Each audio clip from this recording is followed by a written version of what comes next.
প্রতিদিন তো দেখেন যে আমি আমার আম্মুর সাথে বাজার করতে যাই, আজকে কিন্তু আমি আমার আব্বুর সাথে বাজার করতে গেছিলাম আজকে মাছ কেনার উদ্দেশ্য নিয়ে। কিন্তু বাজারে যেহেতু একটা মাছও আমরা পাইনি, তারপরেও কিন্তু আমি আব্বুর সাথে খুব ভালো একটা সময় কাটিয়েছি। দুজনে মিলে সকালে নাস্তা করেছি, তারপর বাসায় ফিরেছি। তো আমরা কোথায় গেছিলাম মাছ কিনতে, কি কি করলাম, চলেন সবকিছু থাকছে এই ভিডিওতে। তো হ্যালো এভরিওয়ান, কি অবস্থা সবার? আমি আর আব্বু এই যে সকাল সকাল মানে একদম খুব ভোরে হচ্ছে যে চলে যাচ্ছিলাম মাছ কেনার জন্য।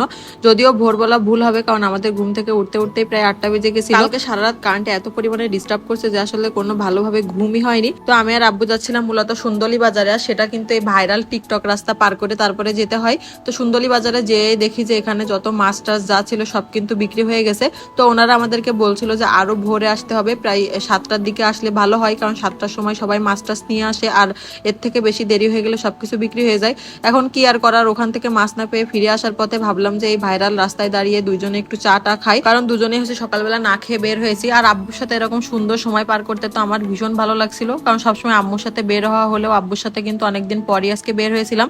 তো আব্বুকে এখানে শিখাচ্ছিলাম যে কিভাবে কিভাবে হচ্ছে যে আমি ভিডিও করব, তো সেগুলো আব্বুকে শিখিয়ে দিচ্ছিলাম। এই যে আমি আর আব্বু কিন্তু এখানে দাঁড়িয়ে দাঁড়িয়ে সুন্দর ওয়েদার উপভোগ করছিলাম, আর দুজনে এখানে চা খাচ্ছিলাম। মাশাআল্লাহ সকালবেলা কিন্তু ওয়েদারটা ভালো ছিল, মানে বৃষ্টিও ছিল না, আবার হালকা মেঘলা মেঘলা আকাশ ছিল, বেশ ভালোই লাগছিল। তো আমি আর আব্বু চা খাচ্ছিলাম আর গল্প করছিলাম। আব্বু বললো যে আজকে যেহেতু মাছ পাইনি, কালকে সকালবেলা ভোরে তোকে আবার নিয়ে আসবো, তোর পছন্দ সব মাছ কিনে নিয়ে যাবো। আসলে ব্যক্তিগতভাবে আমার বিলের মাছ খেতে খুব বেশি ভালো লাগে। তো তারপরে বাসায় ফেরার পথে আব্বু বললো যে চল তাহলে আমরা দুজনে নাস্তা করে তারপরে বাসায় ফিরি। তো আমাদের পাশের গ্রামে এরকম ছোট্ট একটা বাজারে একটা হোটেল আছে, সেখানে হচ্ছে সকালবেলা নাস্তা হিসেবে কিন্তু পরোটা, ডাল, ডিম ভাজি এগুলো পাওয়া যায়। তো এদিকে দেখেন উনি কিভাবে হচ্ছে সিঙ্গাড়াগুলো এরকম চেলে চেলে দিচ্ছিল ওখানে। তো তারপর আমরা যাওয়ার পরে যেহেতু পরোটা শেষ হয়ে গেছিল, উনি বললো যে একটু বসতে, উনি পরোটা আমাদেরকে বানিয়ে দিবে। তো এই বিষয়টা আমার কাছে ভালো লেগেছিল, এই জন্য ভাবলাম যে ভিডিও করে রাখি, আপনাদের সাথে একটু শেয়ার করবো। উনি আসলে আমাদের সামনে ইনস্ট্যান্ট পরোটাটা বানিয়ে গরম গরম ভেজে দিচ্ছিল, আর এই গরম গরম পরোটা খেতে তো ভীষণ ভালো লাগছিল সকাল সকাল আমার কাছে।